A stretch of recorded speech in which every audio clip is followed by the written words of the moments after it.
we had like no source of revenue. We were really trying to figure it out. Like we didn't understand the tech space well. Like we didn't know how to code. Yeah. We didn't know finance. Like there were just so many unknowns. So just believe. You just believe. You can't even tell if you're moving forward or not. Like there were really, really tough days. I feel like those days, like we were in the desert or something.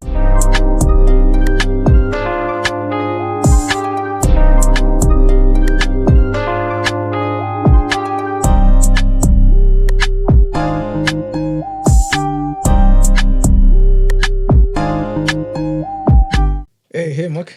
Hey, Tesh. Yeah. No, good to see you. So, guys, welcome to Powered by Chpter.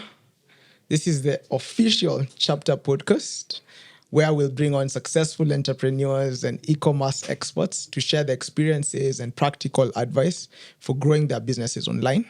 So each week, myself, Tesh Mbaabu, and Mark Kiarie will be here and we'll invite the successful guys to share their inspirational stories. Just a brief intro about who is Chpter. Chpter is an African technology company. We enable businesses who sell through social platforms like WhatsApp and Instagram to manage their inventory across multiple channels, to collect orders, and even payments seamlessly and grow their revenues through engaging better with their customers. Our mission is to enable 1 million merchants to seamlessly turn their conversations into more revenue by 2030. Ambitious, right? Yeah, and we're here to talk to many founders. Today, we'll start with, our own founder journey. We'll put a spotlight on Mark, who is a co-founder at Chpter. Yeah, and looking forward to hearing your story. Yeah, this is really fun. Excited to see what we'll be able to get here today. Awesome. So, Mark, tell me about you. Who's Mark? Yeah, I know. Who is Mark is usually like the hardest question. Like, okay, how do you answer like who you are? But I'll just a little bit about myself, where I was born. So I'm a Kenyan, number one. I was born here in Nairobi. Went to, in Nairobi, in Kenya, you have to say which school you went to because it gives you some points. So went to Hospital Hill Primary School. It's in Parklands, and then proceeded to the great Mangu High School, where many of our Kenyan presidents went to. Wow. After that, joined the University of Nairobi to study architecture, which was quite an interesting experience because architecture is really not what Chpter does today, is not really the path that I took in my life, but I think that's one of the things we'll unlock today. So in a nutshell, I'm a Kenyan. I'm an entrepreneur, and I'm super passionate about creating lasting impact in our continent. All right. Yeah, I'm curious because you studied architecture, but we're building a technology company. How did you end up in tech? Yeah, so tech was a really interesting departure from what I actually did in school. So funny enough, I didn't even think I'd do architecture. Actually, I finished high school wanting to do medicine. So I wanted to become a doctor. I finished high school. I got the good grades. And I actually wanted to do medicine in the US. So I applied to University of Pennsylvania. There was, I think, Columbia, a few other universities. Actually sat ACTs immediately after high school. And my plan was to just be a doctor in the US. Why the US? I don't know, I just thought the US is the epitome of good education.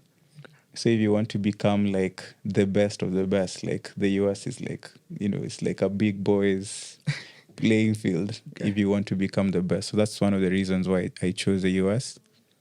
And I think just coming from Mangu, many students would go to the US for studies. So many guys would go on to Harvard, Princeton, Yale. Okay, so you had some form of exposure to that idea. Yeah. And what do you think now? In hindsight? Oh my gosh. I'm glad I didn't do medicine. I think after a few months of doing ACTs, I was like, damn, I actually don't think medicine is the right thing for me. And I just kind of like happened to stumble on architecture. So as far as medicine is concerned, I'm happy I didn't do it. But for the US, I still think the US is like the epitome of everything capitalism and like everything education. It's expensive, but it's thoroughly competitive, and if you do well, you'll most likely do well anywhere. Interesting. Then you ended up in architecture school. And Yeah. you got a job in that field. Yes. So what happened was I realized for you to do medicine in the US, you needed to do it as a postgraduate course. So medicine and law, you can't do them as undergrad. So if you want to become a doctor, so if you want to do medicine, you have to do like pre-med or like biology, something like that. And then now after 4 years, you do now medicine. You know, so I was like, man, I don't want to spend 10 years before I start working. Yeah. So I said, okay, let me do medicine here in Kenya. So when you know how after you've selected your courses, they do that selection and you're called to unis? Yeah. So I was called for medicine in Egerton University and I wanted UN. So I was like, man, I'm not going to go to Egerton to do medicine. So I was like, let me just see what I can be able to do in UN. So I was called for architecture. So if you ask me, like, I have no idea how I even selected architecture. I was so sure I'll do medicine. Yeah. So I think I asked one of my classmates, like, yo, what other course do people select? And they said architecture, engineering. So I selected architecture second, engineering third. So now the thinking in first year was like, let me just do engineering. Let me do architecture for a semester. And then I can go to med. Let me see if I like it or not. And try and switch up. Exactly. Okay. So I did architecture for the sem. Hack your I know, the whole journey. Yeah. So I did architecture for the first semester and I was actually really, really good. I was like one of the top students in class. And then that's just how I ended up doing architecture. Did really well. Got a first class in fourth year. Joined one of the largest architectural firms in Kenya, in Africa, actually, called Bugatman and Partners. But still, I felt like I stumbled upon architecture. I didn't really like it. I was just good at it. Yeah. So I think from fourth year, just working by that age and doing really well in architecture, started seeing like the ceiling is very low for architecture. And it's not something I actively like chose. So like, is there more? Is there something else which I can do, which I actually really like? So that question pondering in my mind is what kind of led me to start investigating on tech. All right. So what was your first interaction with like tech and programming and all that? What inspired that? So when we were in second year, some classmates of mine just started. I think that's when like there was a really big shift when we were in uni. I think that was like around 2015. And I remember that shift very clearly. Like it's like the world was just like the way it was like 2014. And in like 2 years, there's like Uber and Airbnb and like no one told you about them. So like the world just changed. So there was this time when like you needed a taxi. I can't even remember those days. There's this time like there were no Airbnbs. I don't know what you were doing, just going to hotels. Yeah. But I remember there was that shift when we were in uni. And my friends and I were following that journey. So we started seeing these things like, and Facebook, I think that's when Mark Zuckerberg became a billionaire. So he was being called the accidental billionaire. There was that time, there was even a book like that. There's this thing called tech where you can become big very fast. Yeah. So around that time, I started seeing, okay, there are businesses which are just starting out and they become really big. And then there's also something around Snapchat. Snapchat also started, became big. Yeah. Instagram started around that time. Well, picked up around that time, became big. So my friends and I started seeing this journey. We're like, man, let's try see if we can build a company. So we started, in tech. So we started a company called Easy. So Easy was kind of like maybe what Shopify or Shopzeto is today. We wanted businesses to be able to put the inventory online, get a shop, and people can be able to buy from that shop. So it was like probably a mix of Shopify and Amazon, but for fashion. Interesting. So we built that with our friends. So we got one of my friends from high school called Miles. He was like a rock star engineer, and then I think I was like in finance and sales, and like a friend of mine called Rigi. So we just started building it together.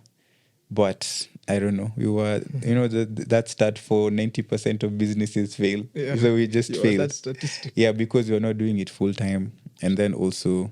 So you were doing this while you're in campus? Yeah, this time we were in campus. Okay, that reminds me of myself. Yeah, really? Did something similar and it failed. Oh my gosh, how come it failed? It's so we've invested in building the product without going out to figure out whether our product is viable in the market. So instead of talking to customers first. Oh, you built it first, they will come. What product is this? First, they will come. It was called Entrepreneurial. So we were digitizing procurement. So because we're hustlers, we would fill in tender documents using pen and paper, and we thought that evaluation process didn't make sense. Why do that when you can fill an evaluation online? Yes. But we didn't realize at that point that it wasn't about the technology. There are other reasons why the tendering process was long like and yeah. And then you can imagine 19-year-olds trying to sell to government. Oh my gosh, they're like, you guys remind me of my son or something. Exactly. Yeah, so that didn't work out. Oh, and how long did it take you guys before you realized this is so we built the product for 6 months. Okay. And then now we started going out to sell it. Oh gosh, no one was interested. I know. When you start, I'm sure you built it for 6 months, and then you're like, "Oh, bro, we'll be rich in 3 months." Exactly. This one is get 3 clients. Exactly. 0 clients. 0 clients. Oh gosh. Yeah, so anyway, it's a good experience. Yeah, I think it was a similar journey. We built it. I think also the other thing that didn't work for us was that time is when we were now getting to 4th year, and all our paths were divergent. So Rigi went to Australia, I went to Italy after that. Our friend Miles, a rock star engineer, got a job with Microsoft. So he left. Interesting. You went to Italy to do what? Oh, still architecture. Now that's in 5th year. Okay. And that's when I got that job at Pugatwan from some international competition I won. Okay. So we just kind of went different paths. So no one could commit to the company full time. You were really good at this thing. How did you build conviction to actually move from this thing where you've validated yourself? Okay. You're good at it, and then you just jump into a new field. Ship. I know it was hard. I think it was hard yet easy. So one thing I saw was the ceiling, just projecting where I wanted to be in 10 years. I could just see architecture was not where I wanted to be. I think just seeing, Brian Chesky, building Airbnb, Ivan Spiegel and Snapchat, all these guys, I was like, man, I don't think I can do this in architecture. Yeah. And there's this thing where once you see something and it really captures you, it's so hard to unsee it. So I just saw okay, for this path, I'll have to do something different. And something else that happened around that time is I read this book by Steve Jobs. I know it's probably cliche, Steve Jobs is everyone's hero. But you're wearing a black. I know. Yeah. So that book really changed my life. Because you really got to see the power of just building a product and eventually a company that can change millions of lives. Do you remember the name of the book? Yeah, it's the Steve Jobs. It's a Steve Jobs biography by Walter Isaacson. Nice. It's just called Steve Jobs, I think, and then Apple down there. Okay. So one thing I saw that gave me conviction was if there was any time where it will be easy for me to switch entire careers or entire industries, it will be when I was young. 100%. And the longer I waited, the harder it will be. Yeah. So it was just let me just slash and burn now. Yeah. And just figure it out. The 20s is an amazing time to experiment exactly. everything. It sounds like it's a familiar story. Yeah, 100%. Yeah. I also like tried a lot of different things in my 20s. And I don't regret anything because got so many valuable lessons that I'm taking now as I just got into my 30s. I'm feeling a bit old. But yeah. Well, if you were selling something at 19, you were like 10 years in business. It's been over 10 years of experience. So I feel like that's a disproportionate advantage to my peers because while in campus, same as you, like you were running a business, there's just so many hours more you've put in. You know, the 10,000 hour rule. You can't cheat the time. Yeah, you can't cheat time if you spend that. So it looks like an overnight success when you're 30 and you look like you understand a lot, all the experiences and knowledge. It's just because you started really early. Yeah. It helps. Yeah, it's true. It really, really helps. And you want to make that change. You want to go through that in your 20s rather than your 30s, actually. Yeah. So us guys have two other co-founders, Mesongo and Kuria. So Mark met Kuria in campus. And tell us the bedroom story. Yeah, so we met Kuria in campus. So Kuria is a co-founder we started Chpter with. So he's just an amazing guy. Like now he's like a brilliant CTO, but we didn't even think we'd get into tech at that time. So we met in fifth year. And it was actually a very interesting story. So he was a class ahead and then we were joined classes. And the funny story is there were some ladies in his class who was like, yeah, who are those ladies? And then Kuria was like, there's some ladies in my class. And he was like, who are those ladies? Wow. So he came and asked me that while we were playing pool someday. And I was like, this guy is a cool guy. Like from that day, we just became like really close friends. And of course, we didn't even like get to the ladies. So the friendship remained. We dropped the ladies. But yeah, that's how we met with Kuria. Yeah. And one thing that just made us think of starting Chpter together was Kuria was like, he didn't see himself like being employed. And then for me, it was like, of course, I want to build a business. So he was like, he just wants to build a business. At that time, I had a very keen interest in tech. Okay. I was like, okay, so let's just build a tech business then. And I was like, yeah, cool, let's try a tech business. So we actually incorporated Chpter when we were still in school in fifth year. But we didn't know what we were going to do with it. We just knew it's going to be a tech business. Yeah. And then there was this time, there's this article I stumbled upon, a Medium article that was like talking about AI and how AI is going to change the world. This was like 2019, 2020. It's not like natural language processing that we have now, ChatGPT, but it was more like around self-driving, deep learning, neural nets and stuff. Yeah. So that article is another article that changed my life. I was like, man, we need to do something in tech. So another high conviction moment. Yeah. So while I was still in school, we just were chatting with Kuria and I was like, let me be the finance guy and then the business guy, and then Kuria can be the tech guy. Okay. So while in school, what I realized was after doing architecture 5 years now and also working, architecture is like really good for developing your creative process, like design thinking, solving problems. But it doesn't develop like your analytical side of the brain.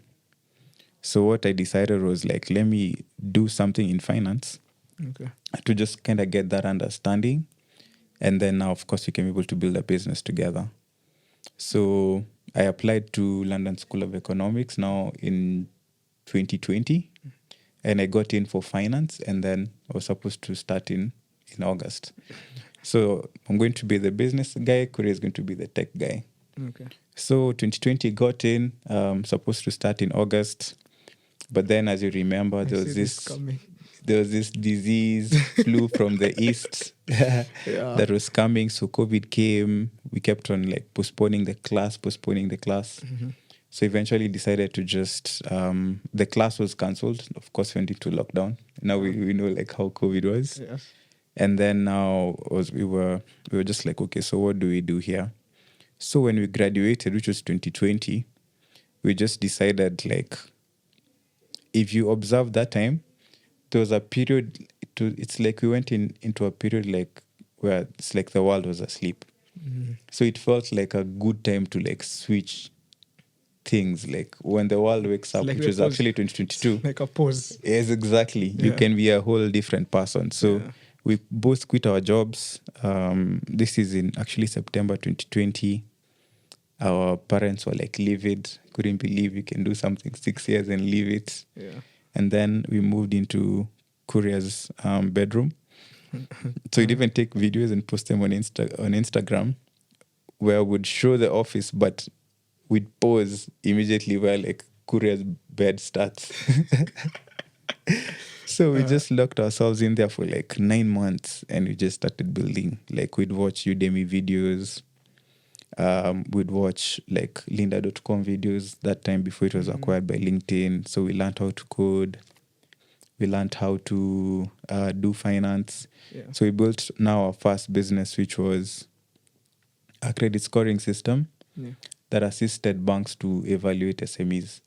So you'd find that if you're going to seek a loan from a bank as a business, if you're not, say, a big business like at Cafe or Java, Yeah.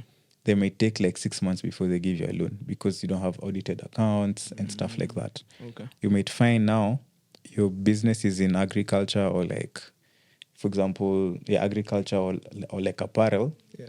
and the person who's valuing your loan doesn't know anything about agriculture. So if you tell them like my receivables are like this, Yeah. they're like, I don't see like if this is a Yeah. good business because they don't even understand the language of that business. Yeah. So our solution kind of like automated data entry for your financial models and gave the credit analyst insights on particular fields. So if you're in manufacturing, if you're in agriculture, if you're in retail, Yeah. it can show them like the baselines for retail, agriculture, etc., Yeah. and help them make an That informed sounds decision. like a really brilliant idea. Mm. Like, what would you advise anybody trying to think about Yeah. a business to start? Yeah. Where can they start from? Damn. Sheesh. Actually, good question. Yeah, actually, the first place to start is, I think, just talking to your users. That's actually something which really helped us when we were building that business. So what we did, because we didn't know how to code, we created like PowerPoint slides of how the software will work. Yeah. And then we went to like bankers and interviewed them and told them, our software is coming out next month, but give us feedback based on this like mock-ups. Yeah. So that actually really helped us because we were able to get a lot of insights and validate like the market without having a product. Yeah. And then now what was being validated is now what we started building. Okay. And then along the way, we got a good mentor, actually called Dominic from ABSA, who started helping us like really, because he saw like what we're trying to solve is a big problem in banks. So he offered to start helping us like Is it kind the of one like cheaper who way. like gave you the idea initially, or Not really. how did you guys figure that there's this problem that businesses are facing with accessing credit from banks? Actually, we saw it in our field of architecture, where we saw like you'd see buildings, even if you drive now in Nairobi, you'll see like buildings have stalled, Yeah. yet they began like 6 years ago. Yeah. They stall in the middle. Okay. So we were wondering like why does this happen? And it's because like the funding kind of stopped from the bank because maybe they couldn't see how this real estate project will make that's a sense. That's kind unique- of how we started. Okay. And then we noticed that happens in many businesses. It's hard for the banks to value like how these businesses are going to perform. Interesting. Okay. Oh, that's really, really cool. And then, so this is, so you go into credit scoring. So we go into Dominic. this credit scoring, Yeah. and then we're like, damn, this thing is going to make us so much money. Let's build this software. Yeah. We get like 2 banks. We license it for $100,000 a year. Yeah. and we'll make a lot of money. So much to our surprise, man, like it was like 9 months of like earning nothing. It was like the hardest period Yeah. in our lives. And then it's like it was such a difficult software to build because it's for an enterprise customer. So like it was never ending. We were always in a demo phase. Of course, our parents are wondering, man, you guys left this architecture, you're doing well. Yeah. To build this thing called software, they don't really even understand. So Interesting. it was an interesting, tough time. Yeah. And while we were building it, we made a lot of progress. We got into testing with like a few banks, CDN, NCBA, ABSA. And then while we were in the course of that journey, we were like, man, this is taking so long. We might never get a customer at this point. We're always in like a demo phase. So we're Enterprise like, sales takes time. It takes so much time. Especially when you're young and you don't have the connections. I can imagine how kudos to you guys to actually get a number of banks. I know. Even looking at your solution. I know. They were telling us what you were saying, like, yeah, you guys are young, but now how do you guys know how to build this? And then they're like, you didn't even do finance or computer science, so how do you guys know? So it was a really interesting, tough journey. But well, towards the end, we were like, okay, we started seeing like, okay, we're building this solution for banks, but there's a lot we can do for small businesses, because you could see small businesses are the ones who don't even have proper records in the first place. So like, and there were many and much easier to serve. So towards the end of that journey, we're like, okay, let's just pivot the business and start focusing on the businesses instead of the banks that serve the businesses. So that's how we started like thinking about Chpter. We were calling our previous solution Chpter Enterprise. And then we were now building Chpter for merchants. Okay. So we started focusing on the merchants more. And just so we gave ourselves like 3 weeks with the enterprise product to just dust it, close it, and we just put it in a shelf. Yeah. So we just said that one just taught us how to code. So we were just going to say we are done. But just before we said we were done, we were approached by a small like microfinance bank. And they said they wanted to acquire like what we'd built. Oh, the software. Yes, this is acquire the software. All right. So it was like the light at the end of the tunnel. So at least in 9 months, we were able to sell that IP. And then, give us like some good cash flow. And then we just used that How much did you sell this for? It was about $80,000. Oh, wow. That's over 10 million Kenyan shillings. And yeah, that How was... long had you been working on it? I think that time it was like 9 months. Wow. Maybe by that time it had gone to like maybe like 10, 11 months. Wow. Oh, that's very decent. So that was, at least it's kind of like it means all like the pain. they saw the value. Yeah, they saw the value. I think that product still has a lot of legs. It's a big pain point. It just needs like a lot of patience in like acquiring the customers, which are the banks. Okay, cool. Yeah, then now fast forward to Chpter for merchants. Yeah, so Chpter for merchants. So by that time, we had a third member of the team called Dave who joined us. Yeah. So we're a team of 3. And by that time, we were really, really good at like writing software. Yeah. So we actually wrote the code for Chpter in like about 6 weeks. Those days we used to do, I think, 16 to 18 hour days. Like we'd get to the office at 6 and leave at like 10, 11. So we wrote it super, super fast. We were like really good developers that time. And actually architecture really helped because we had a really good design eye. So we could prototype quickly, get feedback, and then now go back and like code it. So at this point, what exact problem are you solving? Yeah, so we realized, actually, good question. It was an interesting. So at this time, we realized many of the businesses we're trying to help get loans from the bank do not even have like financial transactions in the first place. They still do pen and paper to like record transactions, record sales, etc. Okay. So if we asked ourselves, what's the easiest way to know how a business is doing? And we realized if you're able to capture payments at the point of sale, you will know how that business is doing. So for example, if all your payments go through me, I can just know how much the business is doing. So we can make for them the financial statements, which they can then use to go to a bank to get like a loan or something. Got it. Okay. So when we worked it backwards like that, we were like, okay, let's build something that helps merchants accept payments. But then, you just can't build like something that accept payments, because now start seeing payments are linked to like orders and products and customers. Yeah. So that's kind of how we got our MVP for what Chpter for merchants should be. So it should start from payments, and then of course payments are linked to products, are linked to customers, and are linked to orders. Makes sense. And then insights around like what orders are performing. This is around that point is when I met you, which is really 2.5 years ago. Yes. And I mean, I think you reached out online on Instagram, and we agreed to grab a coffee. And you showed me this product. I remember you demonstrating a product link where a merchant would be able to send a link to a customer to make a payment seamlessly through WhatsApp. I found that really cool. And I guess the rest is sort of history, because we've been friends I know since then. And working together. But then how's the journey evolved? Building Chpter.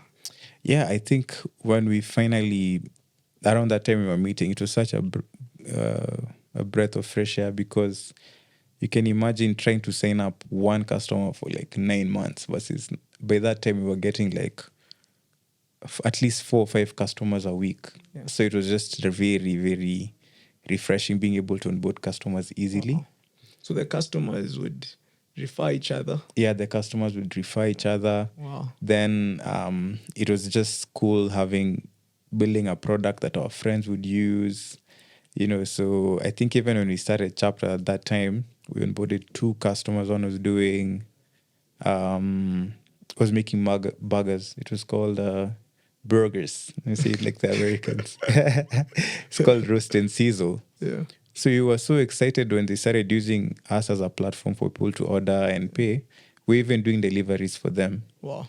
Just to see how people are interacting with the checkout link. Is there any place they're getting stuck? So even by the time now we were meeting, we had really developed, like iterated on that link to make sure it's like fast for people to check out. Yeah. So fast forward to 2022, we really grew the business to like about, I think we closed with probably like 600 merchants. Okay. We've grown it even further now. We've been able to raise funding for the business. I think almost $1 million now. Yeah. Like scaled the team from 7, now it's like around 25. Yeah. As in, it's just like insane in a short amount of time. Yeah. But just kind of like you're saying, it's like it's not overnight. It's actually we just still like we feel like we're getting started still. Yeah, what I'm finding interesting is how like throughout your journey from high school, like one insight unlocked another opportunity, and then within that opportunity, but another insight that unlocked till the journey of Chpter, because even Chpter by itself has evolved over 3 phases now, I believe, from the story.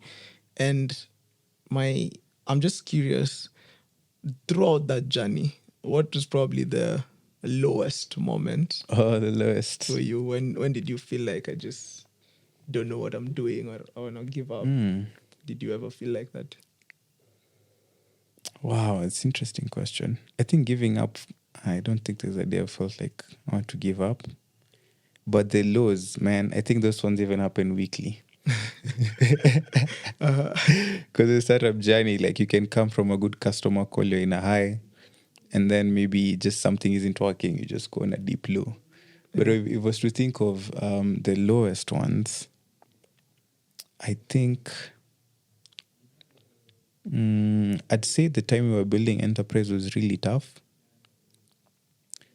Yeah, this was super tough days. Like we had like no source of revenue. We were really trying to figure it out. Like we didn't understand the tech space well. Like we didn't know how to code. We didn't know finance. Like there were just so many unknowns. So just it was, believe. you just believe, you can't even tell if you're moving forward or not. Like there were really, really tough days. I feel like those days, like we were in the desert or something. And then we used to joke with Kuria, like I'd get like 100 shillings and I tell Kuria, yo bro, man, today we're rich. What can we get today? Yeah, you split 100 We bob. split 100 bob. So yeah, those were like really tough days. Yeah. But they're also beautiful days in hindsight because like you just you are driven by what you believe in. So you'll find when you have a lot of comfort, man, you really don't believe in things as much because you know you're okay. So, but if you know you have like only one strand left of hope, like man, you really cling on to it. So our belief was very, very strong. We like lived, ate, like breathed chapter. Like it was those days you could work like 9 hours, you don't feel like you're tired, you know. Yeah. So that was really cool. I usually long to go back to that time, but of course it was like a really hard time. So I'd say that time was like really, really low. Yeah. And like I just built that resilience. Like if you went through that and you came out, like as in it can get lower than that. Yeah. So question. Yeah. Throughout that journey, on the flip side, what would you say inflection points? Moments where you felt like that is what has made Chpter what it is today. What are those critical decisions you made? Moves you made? Inflection points. Yeah. I'd say inflection point was the first day we got our first payment, which was like 2021, I think November, when we signed up this roast and sizzle business and they were able to accept their first payment through us. Yeah. So I think we earned 23 shillings that day. It's like less Yeah. than half a cent. Wow. Like a quarter of a cent. But it felt so good because you're like, okay, we built something someone wants and they actually use. So that was a really big inflection point. Just showed us, okay, we just need to get more businesses just like this one. Yeah. So that was a good first day. Love that. Make something people want. Yes. Yeah. And I think They're willing to pay for. Willing to pay for. Yeah. It was like the best. I think the end of that week we split like 600 shillings. Wow. It was like Okay. we worked for this 600. Yeah. I'd say the next one was when we started seeing just how the tech space is evolving. This started happening in 2022. Yeah, I'd say 2022, moving on to 2023, when we really started seeing, okay, this online payment space, online checkout space is becoming very, very compelling. We started seeing that, Chpter can not only serve merchants in Kenya, but merchants all over Africa as well. Yeah. So we started positioning ourselves as a company that can grow really, really big. And I think also in 2022 is when we got like our first investors, and that was a huge like show of faith. Yeah. I think when we closed our first investor, we were almost like, man, are you sure? Are you sure? How big was the check? The first check was, I think it was $50,000 actually. Wow. Okay. So that was a really key moment. Validating. Yeah, it was very, very validating. Yeah. And I'd say the next one was probably like 2023, when we decided we can join up with you guys. Okay. Join up with you. Yeah, so in 2023, we've been tracking this journey. Mesongo and I become close friends, and us guys share a mission, a vision around digitizing commerce in Africa. So we joined forces in 2023. How's that for you? Yeah, wow, that's wow, it was a long time coming. I think from the time we became friends in it was late 2021. Yeah, like you said, hounded you on Instagram, LinkedIn. Yeah. And we finally were able to do that coffee, and like, so much synergies from that day. I think late in 2023, we just saw like we'd built a really good product with Chpter. And you and Mesongo had done like an amazing job building that go-to market you had with MF, with Market Force. So it's like, how do we combine this amazing product with like a go-to market that's rock solid to just kind of like take over the continent? So I think that whole like story is one both Kuria and I loved. And then, we want to build like not even a unicorn, a decacorn. Yeah. So it's an incredibly hard thing to do. So you're going to need as much like help and hands along the way to like make that dream come to life. So just seemed like a no-brainer. Of community. Exactly. Finding your tribe. Exactly. I mean, yeah, we feel the same way. So Yeah. it's been great working together. So as we head towards the end of this episode, I'm curious about, when you started payment links, I can imagine there are other companies that are providing similar tools to businesses. What do you believe makes Chpter really unique? What was the unique insight that made this thing start just like blowing up? Yeah, I think the unique insight just goes back to the name Chpter and the DNA of the company, which is we want a Chpter to be a business that will always be reinventing itself. So even the way payments is done, we just sought to reinvent that and make it super simple and seamless, number one. Yeah. And then the unique insight we got around 2023 was the way commerce happens in Africa is a bit different. Yeah. It tends to be a lot more conversational. So you'd find many consumers would want to talk to someone over Instagram or WhatsApp before they get to buy something. Yeah.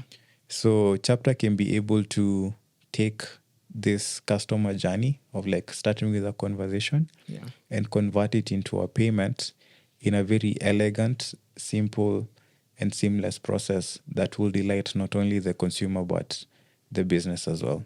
Interesting. Yeah. Okay. Very cool. Awesome. Thanks a lot, Mark, for sharing your journey. It's quite inspiring, especially for the young people, especially those who are not in tech, but they really want to go into tech. And the fact that you just did it, a lot of people ask, how can I find a technical co-founder? You guys just decided to go ahead and learn how to program and build a fast version of your product.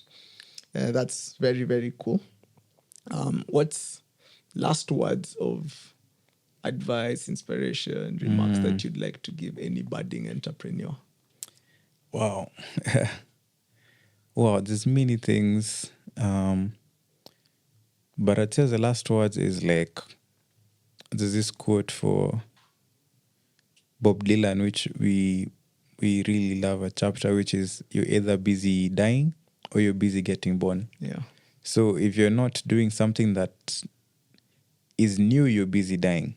Yeah. When you're born, the next thing is death, of course. So keep reinventing yourself. You need to keep on reinventing yourself and just put yourself in a position where you're always like living. You're busy getting born. And I think like you'll be very, very happy with yourself. Awesome.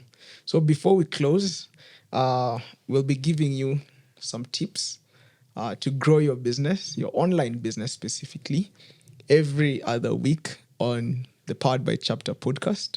And today we're going to talk about 5 ways you can create a business that can thrive without you. And Mark is going to help me with this. So first, streamline your offerings.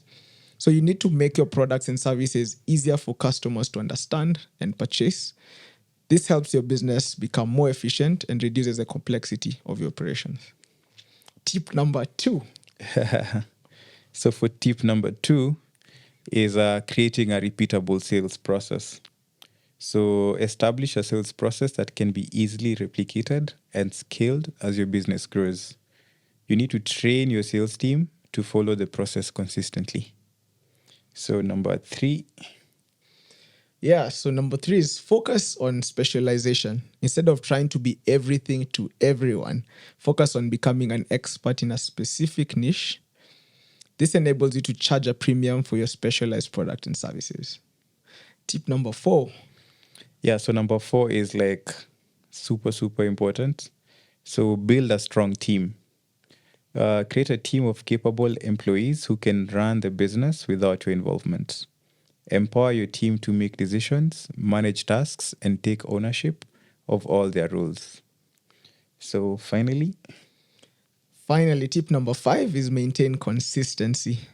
Consistency and repeatability enables your business to hone in on your market, develop relationships with customers that last for a long time, and emerge as a market leader. So I hope you enjoyed today's episode and want to hear more inspiring stories like Mark's. So be sure to subscribe to our podcast, and we'll catch you next time. So thanks, Mark. yeah, thanks so much, Tesh. Yeah. See you again next week. All right. See you again next week. Yeah, we'll be hosting together. Yeah. All right, cheers, guys.